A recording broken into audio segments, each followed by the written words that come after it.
안녕하세요. 일본에서 생활하는 사람들의 모임, 줄여서 일생사모의 이영호입니다. 오늘은 이번 영상은 매매에 대한 기초지식 세 번째 영상인데 이번에는 이제 저번 시간에 얘기 드렸던 절차와 방법에 대해서 첫 번째가 자료 청구고 두 번째가 조사라고 얘기를 드렸었는데, 이 자료 청구와 조사는 거의 같이 나가는 거기 때문에 우선 같이 얘기해 드리고, 만약에 이 설명하다가 너무 길어지면 1, 2부로 나눠서 다시 얘기해 드리겠습니다. 우선 처음에 자료조사 할 때는 본인의 살 수 있는 구매력이 가능한 금액을 생각해 보셔야 되고요. 그 다음에 본인이 원하는 위치, 그 다음에 방의 크기를 생각하셔가지고 어디서 방을 찾아야 될지를 우선 본인이 선택하셔야 됩니다. 어디서 얼마 정도의 방이 찾아야 될지를 선택하셔야 됩니다. 그래서 자료 청구 몇 군데 해보면 이 지역에 본인이 원하는 조건의 방이 있는지 없는지가 판단이 됩니다. 그리고 이 방은 재산세라든가 이게 어느 정도 내는지, 요거는 이제 방 저거 할 때 부동산에다 물어보면 부동산에서 알려줄 텐데 그래서 그걸 듣고 어느 정도 되는지를 판단하셔야 됩니다. 근데 이제 경우에 따라서는 본인이 원하는 가격대에 본인이 원하는 넓이가 없다 그러면 그 지역에는 그 물건이 없는 겁니다. 그러면 이제 본인의 계획을 다시 수정하셔야 됩니다.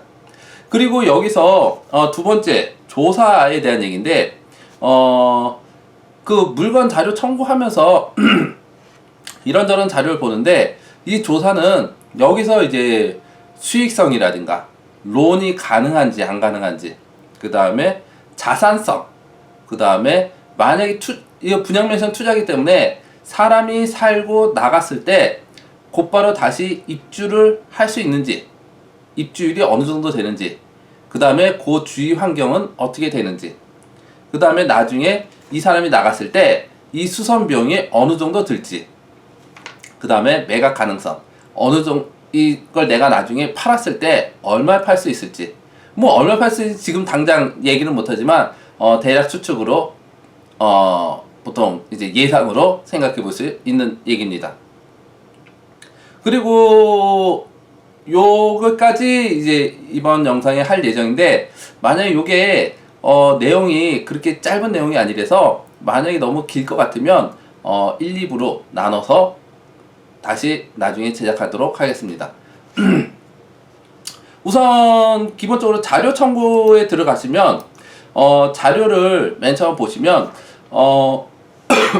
이것저것 적혀 있습니다. 많이 적혀 있는데 이게 뭔지에 대해서 우선 용어 설명하면서 요 조사까지 가능하면 다 하겠는데, 아마 조사까지는 조금 힘들 것 같아요. 아마 1, 2부 나눠야 되지 않을까 라고 생각이 듭니다. 우선 분양 맨션이기 때문에 기본적으로 철근 콘크리트 건물일 테고요.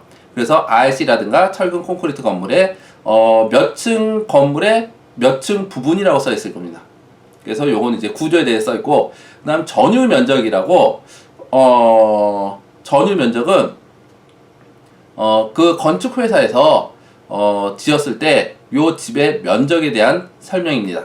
그래서 뭐 몇 평만 미터로 될 텐데, 요게 등기부 등본 면적과 전유 면적, 그 건축 그 서면에서 나오는 면적이 틀립니다.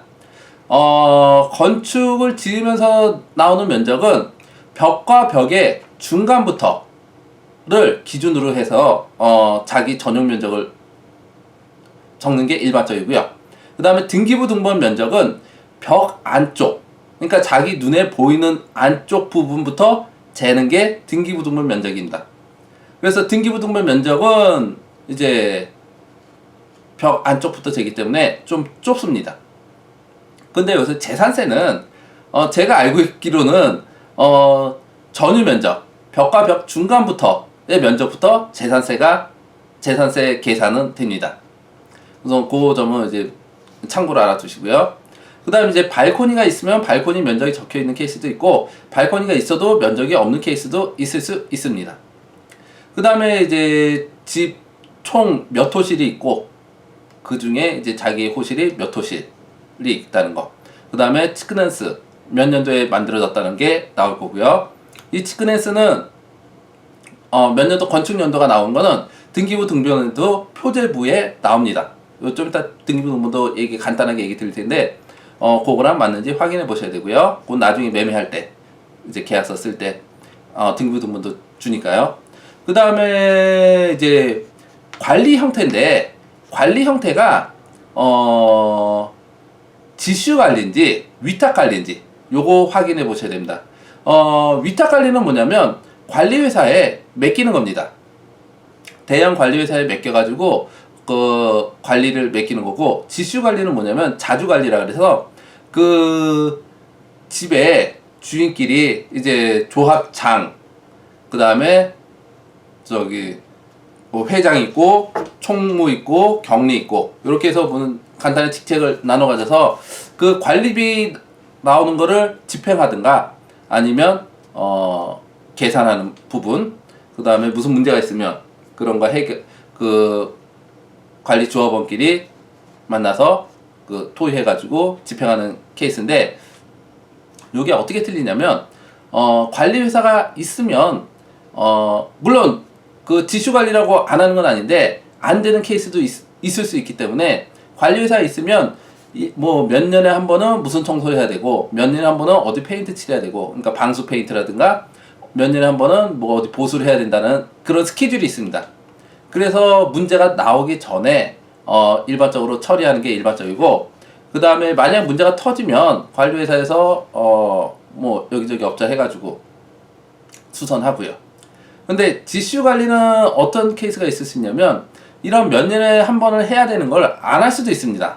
뭐 돈이 부족하든가 뭐 이래서 안 할 수도 있는데, 관리회사 위탁관리 같은 경우는 돈이 부족하면 다시 모집을 해가지고 다시 돈을 걷어서 하는 게 일반적인데, 지슈관리는 자기들이 주인이 자기들이 하는 거기 때문에 이런 게 진행이 잘 안 될 수도 있고, 문제가 터져서 제가 봤던 멘션 중에 하나는 문제가 터졌는데 관리비가 모인 게 적어가지고 그걸 빨리 고쳐야 되는데 고치지 못한 케이스도 봤습니다. 그래서 왜 그러면 돈을 더 걷어서 하지 않나 라는 의문점이 든 케이스도 있었는데, 우선 그런 케이스도 있을 수 있기 때문에 기본적으로 매매할 때, 내가 사가지고 나중에 팔았을 때 위탁 관리하는 게 좀 더 가치를 인정받습니다. 그리고 집이 좀 깨끗할 확률이 좀 더 높습니다. 물론 위탁 관리한다고 다 깨끗한 건 아니고 관리 회사마다 물론 틀리겠지만 더러운 집도 있습니다. 근데 지슈 관리보다는 위탁 관리 쪽이 좀 더 가능성이, 깨끗할 가능성이 좀 더 크다는 거를 얘기 드리고요. 그 다음에 이제 관리 형태에 대해서 얘기 드렸고요. 그 다음에 이제 토지에 대한 권리는 토지는 소유권과 진샤크겐 임대권이 있는데, 소유권이 있으면 그 집을, 그 맨션을 지은 땅의 넓이에 그 각 주인이 자기 집의 크기만큼을 권리를 나눠 왔습니다. 그래서 뭐 4만 분의 몇천 뭐 이렇게 해가지고, 물론 그 집이 높으면 높을수록 그 권리는 좀 더 적어집니다. 왜냐하면 똑같은 땅 위에 층이 높으니까 나눠 가져야 될 사람이 많기 때문에 그 권리는 좁아지고, 낮으면 낮을수록 좀 더 넓어지고요. 그리고 여기서 친샤크계는 뭐냐면 토지 주인과 건물 주인이 틀린 겁니다. 그래서 내가 이 건물을 보유하고 있지만 토지 주인한테 땅을 빌려 쓰는 지대, 그 땅을 빌려 쓰는 임대료를 내야 됩니다. 매달. 이게 보통 30년, 50년 계약으로 내는데, 만약에 나중에 이 건물이 해체한다, 이제 오래돼가지고 이 건물을 부셔야 된다 라고 했을 때 자기는 아무것도 받을 게 없습니다. 왜냐면 건물만 샀기 때문에, 토지에 대한 권리가 없기 때문에 아무것도 받을 게 없습니다. 우선 요게 이제 토지에 대한 지분에 관한 설명을 드렸고요. 그 다음에 이제 설명을 보면 관리비와 수선 적립금이 있습니다. 이 관리비는 뭐 한국도 분양 아파트를 생각하시면 관리비와 수선 적립금이 있는데, 요거는 기본적으로 주인이 내는 겁니다. 그래서 관리비는 어떤 것이 드냐, 뭐 복도의 형광등이라든가 아니면 쓰레기 처리하는 거라든가, 그 다음에 뭐 관리인이 있으면 관리인 월급이라든가, 뭐 이런 게 관리비에 들어가고요. 그 다음에 여기서 또 포함되는 게, 관리비가 비싼 거는 오토록하고 엘리베이터가 있으면 관리비가 또 비싸집니다. 왜냐면 오토록하고 엘리베이터는 계속 전기를 써야 되기 때문에 그 관리비가 비싸지는 거. 그 다음에 수선적립금은 어떤 케이스냐면, 수선적립금은 집이 낡아지면 20, 30년 되면 이제 한번 리뉴얼을 합니다.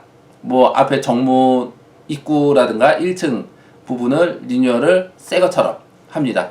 요 비용을 매달 내는 돈을 모아가지고 이게 몇십 년 되면 그때 한번 한다든가, 아니면 어디서 뭐 물이 새가지고 수도 파이프가 낡아가지고 물이 새가지고 그거를 고친다든가, 요런 비용이 수선 적립금에 해당됩니다.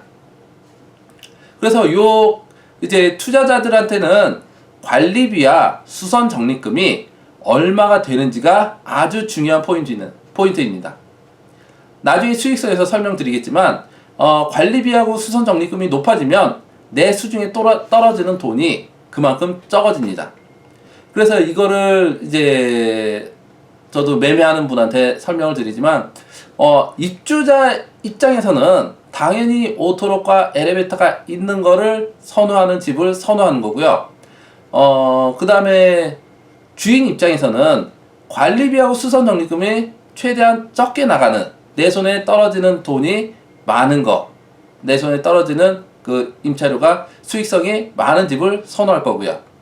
요거에 대한 판단은 이제 매매하는 사람, 사는 사람이 이제 어떤 집을 사야 될지, 어떤 그 설비를 해서 내 수익이 얼마가 될지를 계산해서 그 타당한 집을 구매할 수 있는 방법밖에 없습니다.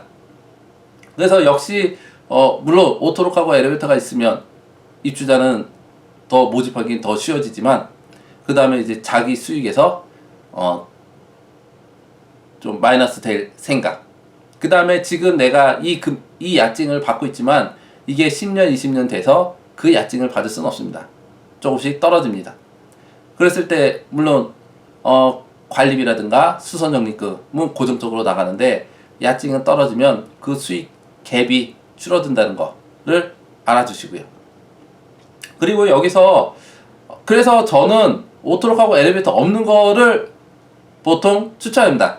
물론 돈이 많아가지고 좀 고급집에서 고급 학생이라든가 고급 임대하는 사람을 대상으로 하겠다라는 분은 오토록하고 엘리베이터 있는 게 좀 더 낫지만, 제가 이제 좀 소액으로 좀 최대한 이익을 얻고 싶어 하시는 분이라면 오토록하고 엘리베이터 없이 관리비하고 뜸이다 특기 수선 적립금이 좀 적은 거를 추천드립니다.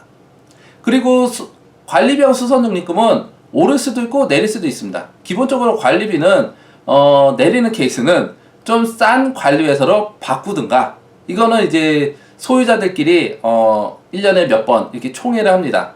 그때 이제 관리회사 바꿀지 안 바꿀지, 이 비용이 타당한지 안 타당한지를 투표합니다. 그래서 그 투표에서 뭐 의결권을 행사해가지고 바꿀 수도 있는 거고, 그래서 기본적으로 물가는 오르기 때문에 관리비도 오를 수 있다라는 거 생각해 두시고요. 그 다음 수선적립금은 오르는 케이스가 이제 집이 이제 뭐 20, 30년 돼가지고 막바지로 리뉴얼을 해야 될 때가 다가왔어. 근데 수선적립금이 모은 게 적어요. 그러면 수선적립금이 이제 몇 년도까지 얼마까지를 모집해야 되기 때문에 요 금액을 올라갈 수도 있습니다. 물론 또 떨어질 때는 뭐 운 좋게 다 리뉴얼하고 나서 샀어. 그럼 더 이상 앞으로 또 큰 리뉴얼이 없기 때문에 수선 적립금이 떨어질 수도 있습니다. 근데 기본적으로 수선 적립금이 이제 너무 없으면 조금 의심해봐야 됩니다. 이 집이 진짜 괜찮은지, 나중에 한꺼번에 그런 수선 적립금 폭탄 맞지 않을지. 그리고 관리비는 좀 싼 게 낫고요. 그리고 수선 적립금과 관리비는 이렇게 있는 거를 추천드리고, 그 다음에 수선 적립금하고 관리비 금액 설정은 자기 방의 크기에 따라 틀립니다. 그래서 만약에 원룸을 갖고 있는 사람과 2DK 갖고 있는 사람은 수선 적립금 금액이 넓이에 따라 틀리기 때문에 20평방미터의 원룸을 갖고 있는 사람과 2DK 40평방미터의 넓은 집을 갖고 있는 사람은 20평방미터의 2배라고 생각하시면 됩니다. 왜냐하면 토지의 권리라든가 모든 권리를 2배를 갖고 있기 때문에 수선 적립금도 그 2배를 내야 된다고 생각하시면 됩니다. 그래서 이제 투자를 하실 때 너무 넓은 집을 투자하시면 나는 뭐 방 2개 해가지고 뭐 무슨 기숙사처럼 운영하시는 분도 있겠지만 좀 넓은 집을 운영하고 싶다라고 하시는 분은 수선 적립금까지 계산을 해가지고 그 수선 적립금이 많아지니까 그 계산해가지고 투자를 생각해 보시는 게 나을 것 같습니다. 우선 오늘은 도면에 보시면 적혀 있는 것들에 대해서 설명을 드리고요. 역시 수익성이라든가 요런 몇가지 들어가기는 조금 시간적인 제약이 있을 것 같아서 오늘 영상은 여기까지 하고요. 그래서 여기까지 설명드린 거 만약에 저보고 어느 큰 금액이 아니고 어느 일정 금액으로 투자한다면 어떤 집을 투자 포인트로 고를 거냐라고 했었을 때 우선 저는 관리 형태가 위탁 관리가 되어 있는 것과 토지 권리는 소유자가 되어 있는 것, 그 다음에 수선 적립금과 관리비가 있는 것, 그 다음에 오토록과 엘리베이터가 없는 집, 그리고 1981년 6월 이후로 된 집.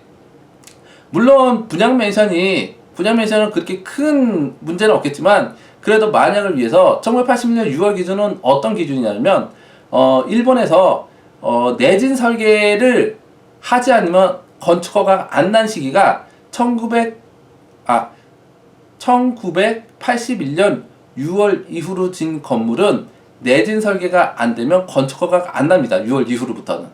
그렇기 때문에 요 집을 포인트로 해서 저는 우선 만약에 자료를 보고 하신다면 요걸 기준으로 합니다. 그리고 여기까지 제가 설명드렸고요. 또 다음에는 조사에 대한 수익성, 자산성, 로운 가능성 뭐 이런 기타 등등에 대해서 또 설명드려서 영상을 만들겠습니다. 여기까지 자료 보시고 좋았으면 좋아요하고 구독 부탁드리겠습니다. 감사합니다.